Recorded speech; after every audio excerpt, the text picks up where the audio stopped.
രാജ്യത്തുടനീളമുള്ള പരിശോധനയുടെ ഭാഗമായിട്ട് തന്നെയാണ് ഇപ്പോൾ കോഴിക്കോട് നമ്മളിപ്പോൾ ദൃശ്യങ്ങൾ കാണുന്നത് പോലെയുള്ള പരിശോധന പുരോഗമിച്ചുകൊണ്ടിരിക്കുന്നത്. പൊതു ഇടങ്ങൾ കേന്ദ്രീകരിച്ചാണ് ഇത്തരത്തിലുള്ള പരിശോധന. ഇപ്പോൾ നമ്മൾ കാണുന്ന ദൃശ്യങ്ങൾ കോഴിക്കോട് റെയിൽവേ സ്റ്റേഷനിലാണ്.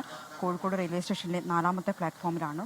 ബോംബ് സ്ക്വാഡുണ്ട്, ഡോഗ് സ്ക്വാഡുണ്ട്, ഒപ്പം തന്നെ RPF, കേരള പോലീസ് ഇവരുടെ നേതൃത്വത്തിലാണ് ഇപ്പോൾ വ്യാപകമായ പരിശോധന പുരോഗമിച്ചുകൊണ്ടിരിക്കുന്നത്. നേരത്തെ സൂചിപ്പിച്ചതുപോലെ തന്നെ പൊതു ഇടങ്ങൾ എന്ന് പറയുന്ന സമയത്ത് തന്നെ KSRTC ബസ് സ്റ്റാൻഡ് സമാന്തരമായി പരിശോധന നടത്തുന്നുണ്ട്. ഒപ്പം തന്നെ മറ്റ് ബസ് സ്റ്റാൻഡുകൾ, കൂടുതൽ ആളുകൾ എത്തിപ്പെടുന്ന പ്രദേശങ്ങൾ, അങ്ങനെയുള്ള സ്ഥലങ്ങൾ കേന്ദ്രീകരിച്ച് പൊതുയിടങ്ങൾ കേന്ദ്രീകരിച്ചാണ് നിലവിലിപ്പോൾ പരിശോധന നടത്തിക്കൊണ്ടിരിക്കുന്നത്. സംസ്ഥാന വ്യാപകമായി ഇപ്പോൾ പരിശോധന നടക്കുന്നുണ്ട്. അതിൻ്റെ ഭാഗമായിട്ട് തന്നെയാണ് നമ്മളിപ്പോൾ ദൃശ്യങ്ങൾ കാണുന്നത് പോലെ കോഴിക്കോട് റെയിൽവേ സ്റ്റേഷനിലും പരിശോധന പുരോഗമിച്ചുകൊണ്ടിരിക്കുന്നത്. ഏതെങ്കിലും സാഹചര്യത്തിൽ അടിയന്തര സാഹചര്യം ഉണ്ടാവുകയാണെങ്കിൽ അതിനുവേണ്ടിയുള്ള മുൻകരുതൽ നേരിടുക എന്ന ഒരു നീക്കവും ഇതിന് പിന്നിലുണ്ട്.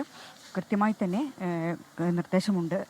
റൂറൽ SP-മാർക്ക് അല്ലെങ്കിൽ കമ്മീഷണർമാർക്ക് ഈ മേൽനോട്ടത്തെ അല്ലെങ്കിൽ പരിശോധനയ്ക്ക് നേതൃത്വം നൽകണമെന്ന നിർദ്ദേശമുണ്ട്. നമ്മളിപ്പോൾ 4ാമത്തെ പ്ലാറ്റ്ഫോമിലാണുള്ളത്.